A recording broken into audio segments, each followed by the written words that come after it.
दोस्तों आप लोगों ने मुगलों के बारे में बहुत कुछ पढ़ा और सुना होगा, पर दोस्तों हमारे भारत पर मुगलों से पहले भी एक मुस्लिम वंश था जिसे तुगलक वंश कहा जाता है। और दोस्तों आज हम आपको इसी तुगलक वंश के सबसे अय्याज सुल्तान के बारे में बताएंगे, जिसने अपने शासन काल में भारत के जिस हिस्से पर कब्जा किया वहाँ की खूबसूरत लड़कियों को अपने हवस के लिए उठा लाया। यहाँ तक कि इसने अपने भाई की बेटी यानी कि भतीजी को भी नहीं छोड़ा। दोस्तों हम बात कर रहे हैं नसरुद्दीन मोहम्मद शाह तुगलक की। दोस्तों उस समय दिल्ली की गद्दी पर इसके भाई अलाउद्दीन सिकंदर शाह का राज था, पर वो अपने यौन रोगों से पीड़ित होने की वजह से हमेशा बिस्तर पर ही पड़ा रहता था। और एक दिन अचानक इसकी मौत हो गई और इसकी मौत के बाद दिल्ली की गद्दी पर नसरुद्दीन बैठा। दोस्तों इसने अपने शासन काल में बंगाल और बिहार को जीता और वहाँ जमकर नरसंहार किया। इसके खिलाफ जो भी खड़ा होता वो उसको जंगली कुत्तों के सामने फेंकवा देता। बंगाल और बिहार को जीतकर वहाँ की लड़कियों को अपनी हवस को पूरा करने के लिए उठा लाया। और यही नहीं, इसने अपने घर में भी किसी को नहीं छोड़ा। भाई अलाउद्दीन के मरने के बाद उसकी बीवी को अपने साथ रखने लगा, क्योंकि उसकी प्यास बुझाने वाला अब कोई नहीं था।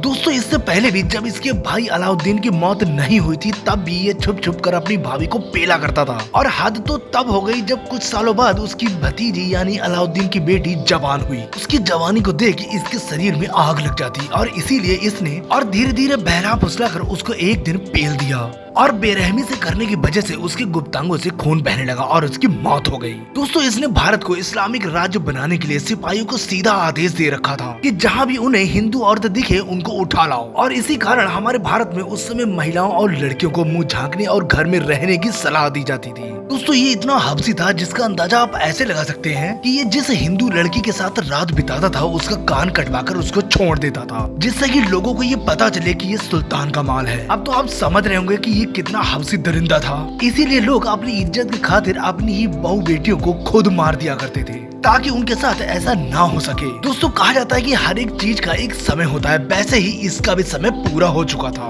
और एक रात बहुत बड़ी सेना ने दिल्ली पर आक्रमण कर दिया। शुरुआत में तो इसे कुछ समझ ही नहीं आया, पर उसके सलाहकारों ने उसको बताया कि ये मध्य एशिया का सबसे बड़ा कसाई तैमूर लंगड़ा है, जिससे जीतना बहुत मुश्किल है। पर ये खुद को बहुत बड़ा सुल्तान मानता था। पर तैमूर लंगड़े ने देखते ही देखते इसकी पूरी सेना को काट डाला। ये सब देख इसने जब भागने की कोशिश की तब ये मारा गया। वैसे दोस्तों आपको तैमूर वंश के इस शासक के बारे में जानकर कैसा लगा कमेंट करके जरूर बताएं। और अगर आपको ये वीडियो अच्छा लगा हो तो प्लीज सब्सक्राइब करें, क्योंकि हम ऐसे ही रियल और इंटरेस्टिंग वीडियो लाते रहते हैं।